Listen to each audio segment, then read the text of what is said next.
Good blessed Friday, April the 16th, 2021. It's about 1:16 p.m. Me and my daughter, Queen Ramona Nicole Ivy, is out here in Bloomfield, Missouri, Veteran Cemetery, where my uncle, may he rest in peace, Ernest Ivy, who was a corporal, I believe it was, in the Korean War. May he rest in peace. And my dad, Johnny A. Ivy Sr., who was a World War II veteran, it was his wishes to be buried out here with his brother. They told me his headstone was ready, so we're coming out here now. And pull up just a little bit. We're out here now at the Missouri Veteran Cemetery at Bloomfield, Missouri. We're gonna go down to Cairo first, where my uncle Ernest Ivy, may he rest in peace, his two last living daughters, and to all of his grandchildren and great-grandchildren and great-great-grandchildren. I'm coming out here again, as I do often, to visit my uncle Ernest Ivy, also known as PC, gravesite. And I want to let y'all know that I honor all these military veterans out here, as long as they wasn't fighting for racism. You know, if they was fighting for racism, or like any of the people that on January the 6th, 2021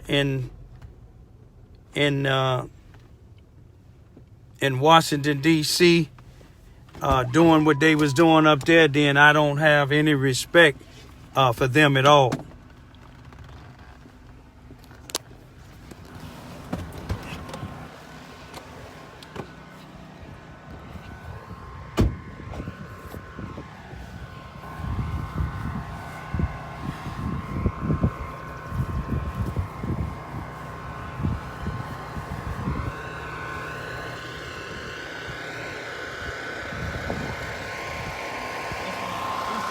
Uncle Ernest Ivy.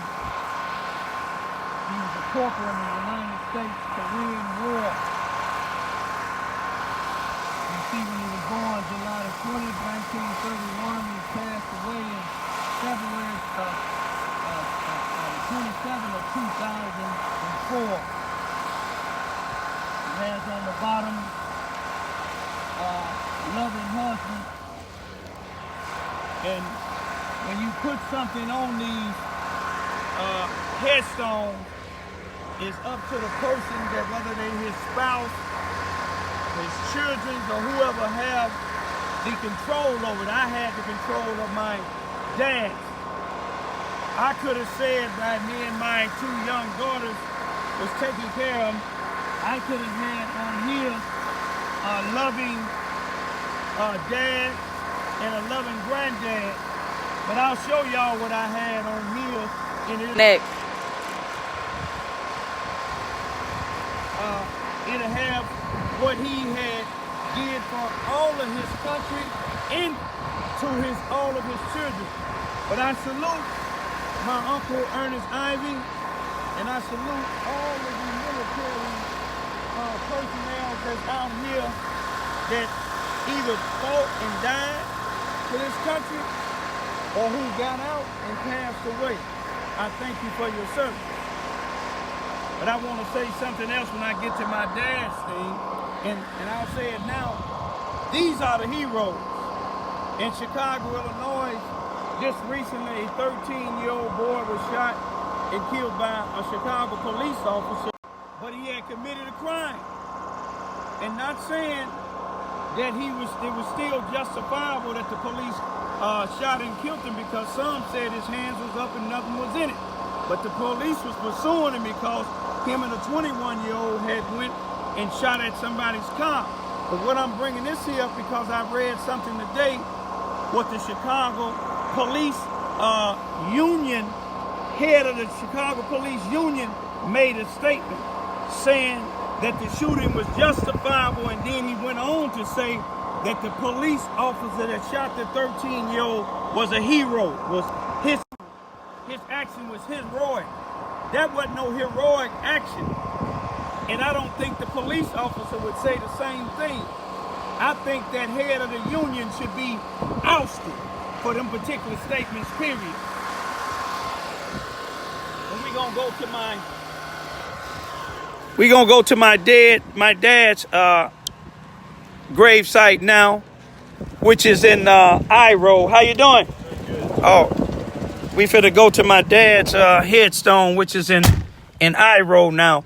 But back to that head of the police union, I want y'all to see y'all out there protesting every time a police shoots somebody, which ain't nothing wrong with it. But go protest what this union head of the Chicago police said, y'all. He said that the shooting was heroic. You see what I'm saying? In other words, you know, this officer was a hero. I don't know if the officer, if the young boy had a gun in his hand or not, but I know the young boy had committed a crime, which was a felon. But it's still, like I say, sometimes it don't justify all the killings. And if we gonna protest about something, go protest about getting this man out of office. I know some of the union presidents, they done said racist things, and this might even be a racist statement. But I want to go out here and let y'all see where my dad is buried at.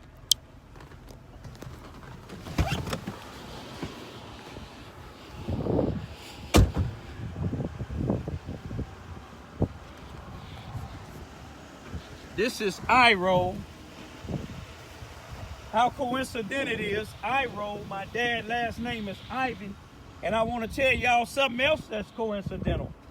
Where my uncle Ernest Ivy is buried at, he happened to be the second one buried in this cemetery in his row. And my dad happened to be the second one buried here in Iro. And I wanted to show y'all Johnny A. Ivy Sr., private United States World War II veteran. Born November the 19th, 1927. God called him home January the 30th, 2021. And you see, remember I told you where it had on my uncles a loving father. But my uncle was a loving husband. But my uncle Ernest Ivy was a loving uncle. He was a loving brother. He was a loving son. He was a loving father. You see what I'm saying? I didn't put that on mine because I wanted to show people how much love he got. I said he served and kept the faith.